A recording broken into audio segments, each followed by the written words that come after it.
თანამედროვე განათლების აკადემიის მეოთხე B კლასი წარმოგიდგენთ.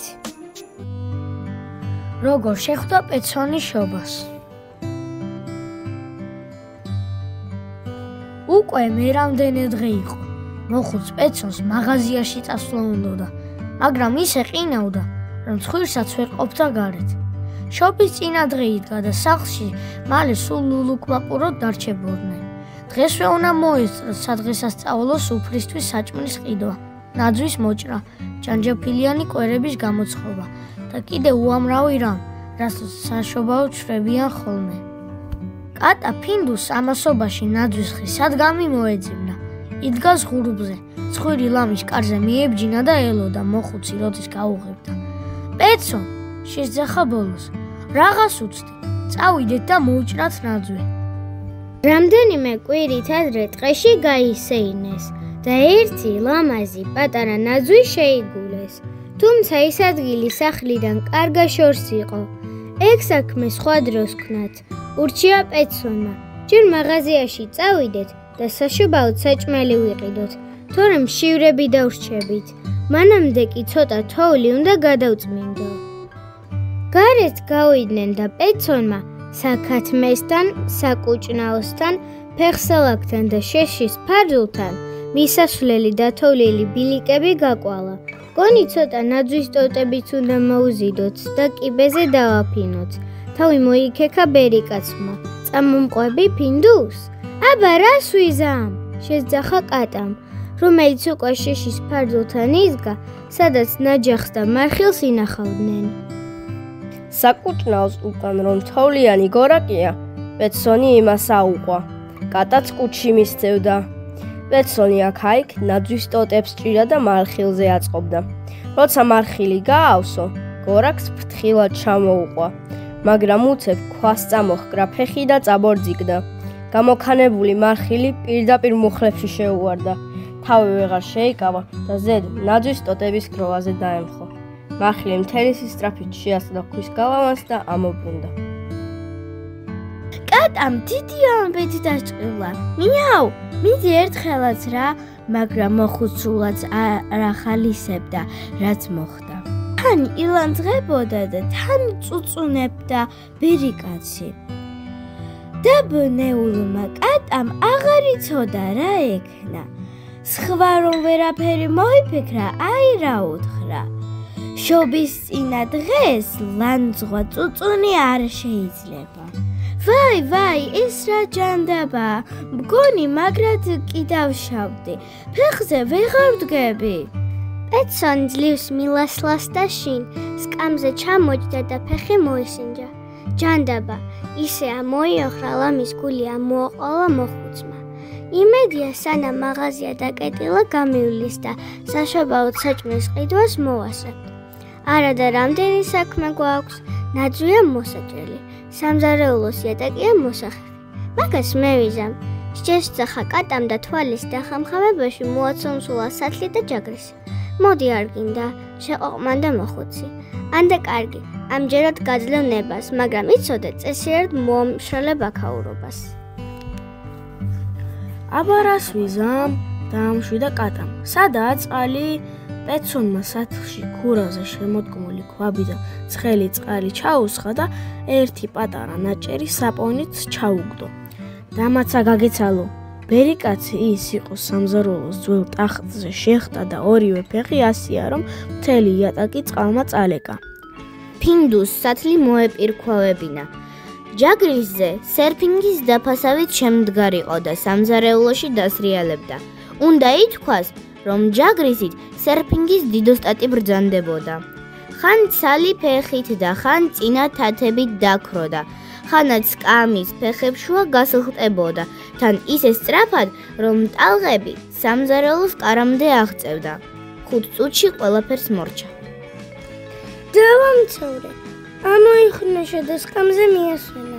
არაფერიც არ დაგიმცხოვრებია ჩემო ბიჭო, შეუსწორა პეცონმა, უნდა მოამშალო კიდეც. აბა, ამ ჩემი ფეხით მე ვერაფერს ვიზამ. დავიღალე, მე ღომ ერთი ციტქნა კატუნია ვარ. ამოიკნევლა ფინდუსმა, ესედაც გიბრალებდა მეწოდები. არ დაუთმო პეცონმა. ტილონიშარის უკან კიდია. საქმეს რომ მორჩები ჯანჯაფილის კვერები გამოვაცხოთ. უკვე ბინდდებოდა, როცა ფინდუსმა ტილო იატაკზე დაატყება. მაგიდაზე ახტა და ჩაძინებულ პეცონს ყურში ჩაშჭყილა. მოურჩი, გაიღვიძე მოხუცო, ცხობის დროა. ერთი კვირის წინაც კი დააწყვეს კვერები. მაგრამ უკვე შეეჭამათ. ცომის ნახევარი კიდეც გვექნება ჩამორჩენილიო. გაიფიქრა პეცონმა, მაგრამ ჯამში, რომ ჩაიხედა, იქ ერთი პატარა გუნდაღა დახვდა. რამოდენა იყო და როგორ დაპატარავებულა? შეილაპარაკა პეცონმა. შემთხვევით ვინმე კატას კვილი ხომ არ გაუკრავს, ჰა? ო, შეიძლება, ან იქნებ ვინმე მოხუცავს, ჰა? არ ჩამორჩა კატა, ხო, შეიძლება. ცოტა კი იყო, მაგრამ პეცონმა მაინც გააბრწყელა მორჩენილი ცომი. ფინდუსმა ფომები ამოჭრა და ფომებს შორის მორჩენილი ცომის შესასლა. ერთი საცხობი დაფა თითქმის გაავსეს და ახლად გამომცხვარი კვერები ცხელ ყავას მიაყოლეს. ისხდა სამზარეულოს მაგიდასთან უსიტყვოდ და ჩამდელებულ ფანჯარაში თავიანთ ადარეკლებს შეყურებდა. ასეთი სიჩუვე მაშინ ჩამოწვება ხოლმე, როცა რაღაც მთლად ისე ვერ ხდება შენ რომ გინდოდა. ადრე ყოველთვის დიდი ხალისით ემზადებოდნენ. რაც კი რა საქმე მოსასწრების საშობაოდ, ყველაფერს ასწრებდნენ. ცხობა ხარშვა და მორთვა გალავაზება არ ეზარებოდათ. აი, ახლა კი ისხდნენ და ელოდნენ, როდის მოურჩებოდა მოხუც ფეხი. ჩანს დღეს ვერ წავალთ მაღაზიაში. ხვალ კი დაკეტილია. გონი საშობაო, სუფრა არ გვექნება. სევდიანად ჩაელაპარაკა პეცონმა. აბარას ამბობ მოხუცო? საცოდავად ამოიკნავლა ფინდუსმა. რას ქვია სუფრა არ გვექნება? არც ფაფა, არც შაშხი, არც თევზი, არც სოსისები? არა უშავს. შივრები არ დავრჩებით. შობას კვერცხი ვჭამოთ. შაშხი კი სააღდგო მოდეყვას. კარტოფილი და სტაფილოც გვაქვს. ერთი ქაშაყის კონსერვიც. საშობაო სუფრაზე სტაფილო? ფუ, აღშფოთს და კატა. ნუ წუწუნებ კატო, არაფერიც არ გვიჭირს. საშობაო საჩუქარს მაინც მიიღებ. რა საჩუქარია? ყურებით გვიტა ფინდუსმა. მაგას ხვალ ნახავ, მიუგო პეცონმა. ახლა ეს ფეხი უნდა შევიფუთო. აი, დიდი საჩუქარივით დავწვე დავიძინო. პეცონმა ფეხზე შალის ორი წინ დაამოიცვა. შალის ჯემპრი მოიხვია, ზემოდან გრძელ ტოტებიანი საღამური შემოიკრა და კარგად განასკვა. ფუთასავით სქელი ფეხით ნამდვილად ავადმყოფს დაემსგავსა. დაწვა და დაიძინა. მარტო დარჩენილი ფინდუსი თოვლის ფიფქებს მიშტარებოდა და სევდიანად ფიქრობდა. ნუ თუ შობის წინა საღამო, ასე უნდა გავატარო. ასე ცუცუდი დღესასწაული ჩემს დღეში არ მქონიაო. უცებ პატრონისთვის საშობაო საჩუქარი გაახსენდა. გაცუხცუხდა და კარტოფილის სათლელი მოარბენინა, რომელიც ადრე საკუჭნაოში ეპოვა. საჩუქარი ტილოში გაახვია და ესეთ თასმა შემოაკრა. ესეც ასე იმ წამსვე გამოუკეთდა გუნება. მეორე დილი პეცონმა ფეხი ფრთხილად მოისინჯა. ისევ სკიოდა, მაგრამ ნაკლებად. 1-2 დღეს და გამივლის. თუმცა ნაძვის ხეს დღეს ვერ მოვაბამ თავს. რა შეხვირა ფინდუსმა. აღარ ნაძვის ხე გვექნება? ეს რანაირი შობა? წინ მთელი დღე ვნახოთ იქნება უჯობინდე. სასწრაფო შეასწორა პეცონმა. თუმცა ეტყობოდა, რომ თავადაც არ სჯეროდა ნათქვამის. საუზმეთ ფაფა მოხარშა. არ იცოდა როგორ გაემხიარულებინა საბრალო ფინდუსი. კატა რომ მოწყენილი და ნაწყენი იყო. მაგას რა დიდი მიხვედრა უნდოდა. ნაძვის ხის სადგამი სულ სტაფილოები გამოეტენა. ისე ისაუზმეს, ხმა არ ამოუღიათ. ფაფაში დასამატებელი ძეც კი არ ჰქონდათ. უცებ სამზარეულოში მეზობელი გუსტავსონის შვილმა აქსელმა შემოყო თავი. პეცონს ხანდახან თოვლის გადახვეტასა და სხვა საქმეებში ეხმარებოდა ხოლმე. ბედნიერი შობა. ვიფიქრე თოვლის გადავხვეტავ მეთქი, მაგრამ უკვე მოგიგვარებია. თქვა ბიჭმა და პეცონის გადახვეული ფეხი შეამჩნია. საჩუქარიც უკვე მიგიღია. ხო, დროზე დავიჭირეთ ადარიგი. იხუმრო პეცონმა, და უამბო რაც შეემთხვა. მას თელიშობა ასე უნდა გაატარო? შეწუხდა აქსელი. საჭმელი და შეშა მაინც თუ გააქვს, ვიზამთ რამეს. ჩაებურტყუნა პეტსონმა, მაგრამ ფინდუსმა ვეღარ მოითმინა. ახტა და აკნალდა. ვერაფერსაც ვერ იზამს და არაფერიც არ გვაქვს. შიშეც თავდება და ზუსტად ვიცი, საჩუქრებიც არ გვექნება. გაჩუმდი და უცაცხანა პეტსონმა. ჰო, ცოტა რძე არ გვაწყენდა ფაფისთვის და შეშაც. აქსელმა ბლომა შეშა დაჩეხა და წავიდა. ცხვირაბზოებული ფინდუსი კუთხეში მიჯდა. ნაძვის ხის სადგამიდან სტაფილოები ამოყარა და ცდილობდა. შიგ შეშის ნაჭერი ჩაეხრახნა. გონი, ვიცი, როგორც უნდა ავაწყოთ ნაძვის ხე, წამოიძახა უცებ პეტსონმა. ნაძვის ხის აწყობაც შეიძლება? ეგ როგორ? მაშინვე გამოცოცხლდა კატა. დიახაც, შეიძლება და ავაწყობთ კიდეც. პეტსონმა სწრაფად აუხსნა, რაც უნდა ეკნათ. კატა არეთ გავარდა და მალევე შემოbrunდა ნაძვის ტოტებით. არ ვიცი, სად რა შეინახე, მაგრამ ეგ ყუთი სინამდვილეში სხვანშია, თქვა ფინდუსმა. სხვენში შეშბოთდა პეტსონი. აბა ჩემ ფეხით მან როგორ ავალ? შენ კი კარის გაღება არ შეგიძლია. ყუთზე გამბავი სულაც არ ადარდებს. დგას თავისთვის იქ სხვანში, ჩაიბოზღუნა კატა. პეტსონმა ამასობაში ყველა კარადა და უჭრა გადაჩხრიკა. რამდენიმე კოვზი და სათქვეფი 1 საათი, 1 თერმომეტრი. ფაიფურის ძროხა პატარა მაიმუნდა კიდევ ბევრი ასეთი პატარა და უცნაური ნივთი იპოვა. ფინდუსმა საკუჭნაოდან თაც გამოაყოლა ხის ბურბუშელა, ველოსიპედის სანათი, წითელსაღებავ მიმხმარი ჯაგრისი, დიდი ზამბარა და სხვა 1000 ხარახურა, რაც ნაძვის ხის მოსართავად გამოდგებოდა.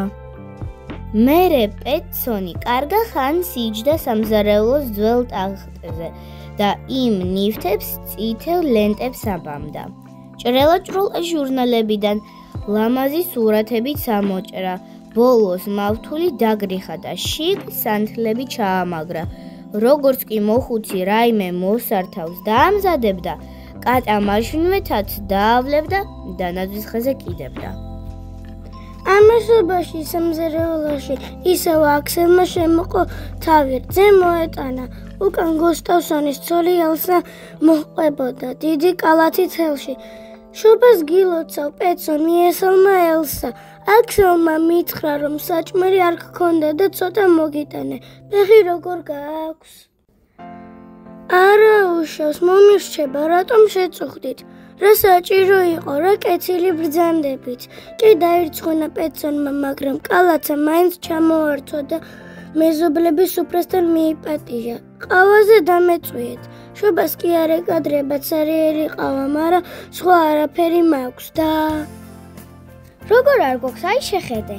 ელის ამ კალათიდან შაშხის ნაჭერი, ლაბა, წითელი კომპოსტოს სალათა, შემწვარი გუფთები, ჭოვის პური, ერთი ქვავი ბულიონი, საშობაო სასმელი და ჯანჯაფილის საშობაო კვერები ამოაწვა. პეტსონს გული აუჩუყდა, არ იცოდა მადლობა როგორ გადაეხადა. რა საჭირო იყო? ერთი ქვავი ბულიონიც ნამეტანია. რა კეთილი ბრძანდებით, ეგ არაფერი, გაუღიმარილისა. გავალ ყავას დაადგან და მერე შენ ჯანჯაფილის კვერებზე დამპატიჟე. მალე თავად გუსტავსონიც მოვიდა. თქვა ხელსაწყოს სათხოვნელად მოვედიო, მაგრამ სინამდვილეში პეტსონის ფეხის ამბავი აინტერესებდა. ასე რომ ჩამოჯრა და ყავა მიირთვა. პეტსონმა კიდევ ერთხელ უამბო ყველას, როგორ შეასყდა გალავანს. ის იყო გუსტავსონებმა წასვლა დააპირეს, რომ ეზოში მოხუცი ქალბატონი ანდერსონი გამოჩნდა კალათით ხელში. შობას გილოცავ პეტსონ, ქალბატონმა ანდერსონმა თოვლი ჩამოიფერთხა. გავიგე ფეხი გიტკენია და ვიფიქრე თევზითა და ძეხულით მოვიკითხავ მეთქი. ქალბატონი ანდერსონის ძეხვი ისეთი გემრიელია, მას უნდა ვიტკინო ფეხი, გაიცინა ელსამ. ასე რომ გუსტავსონების დარჩენ ძეხვის გასასინჯად. მერე ბულიონიც მიირთვეს და ტკბილეულიც. მათ შეცილსა და მხიარულობას მალე მეზობელი ლინდგერნებით შეუერთდნენ.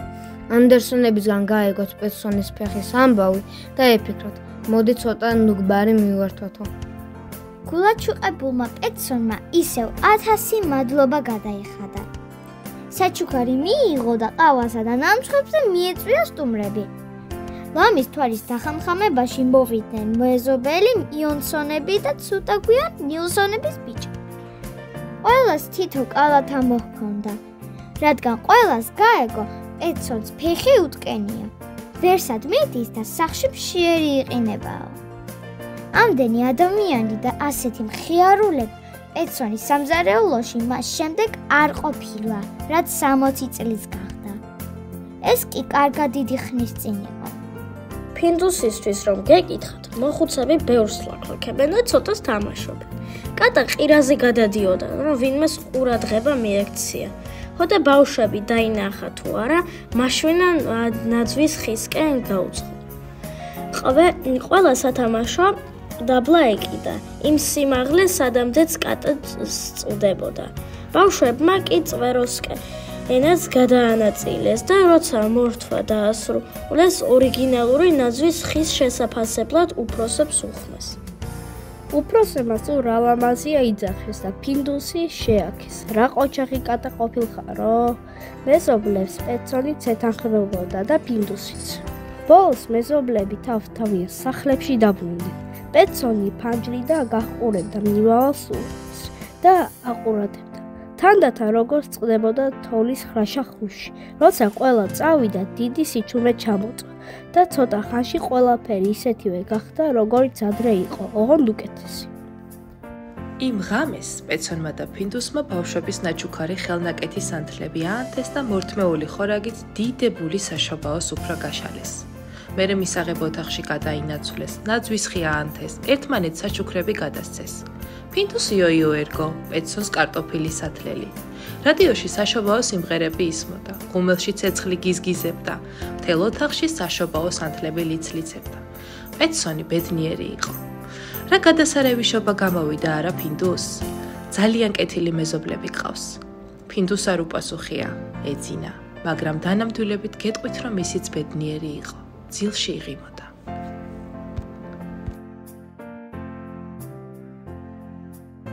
დასასრული. წიგნს ახმოვანებდნენ ნიკოლოზ ჯინჯოლავა, ანასტასია აბუაშვილი, იოთომ ზედგინიძე, ნატალია ჩიკვაიძე, ნიკა მესხი,